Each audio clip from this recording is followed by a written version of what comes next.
जोनायगोन नोंथांमोना बे थियेटारखौ नुनो मोनगोन 26, 27, 28 स' आंबो फैनो नाजागोन नोंथांमोनाबो बयबो फैगोन ना मा बुङो सालबारियाव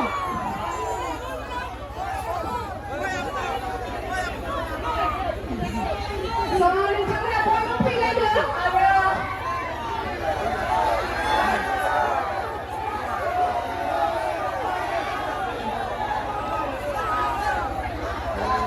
जोंहा बे थियेटारखौ नुनो मोनगोन लक्ष्मी फुजायाव बयबो फैखागोन ना नोंथांमोना रावबो मोसाखाया दे आं गाज्रि मोनो जों मोसाबा नोंथांमोनाबो मोसाफानांगौ गावस्रा ओंखामखौ मोसाना फैथाराखै खोमा खनसे जनाय आब' खनसे ज' सोर सोर ओंखाम जाफैनो आखाइ सिलाय आब' बे आब' आब' मादैमोना जाबाय आब' खनसे जनाय आब' खनसे जनाय आब'लाय ओंखाम जाबोनायफोरा आखाइ थिखोनांगौ दे जस बारानि आब'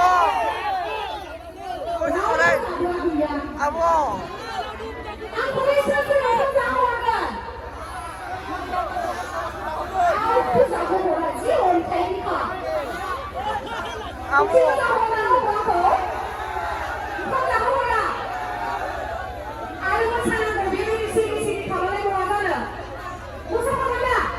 मोसाया गावस्रा रावबो मोसाया मोसागोन जि गोसो दुंहाव जानानै मोसाफैबाय आङो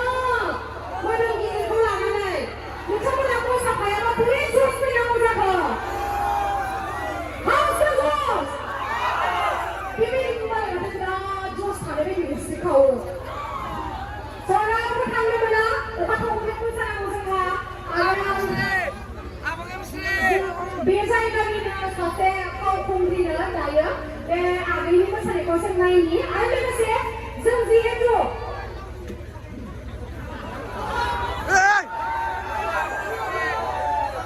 जों गावजों गाव बयबो सापर्ट होलायनांगौ जिहेतु बे हालामनिफ्रायनो गोदान फावखुंग्रि जों मिथिनो मोनदों स' बिनानावनि मोसानायखौ जों नायग्रोनोसै आरो लोगोसे बयबो सापर्ट होनांगौ बिनानावखौ होगोन ना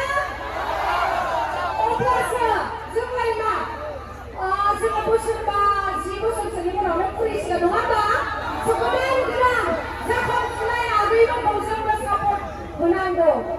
स' नोंथांमोना होगोन ना दायो जोङो बिनानावनि मोसानायखौ नायनोसै स' नोंथांमोना गोजोनै आखाइ हमनानै हो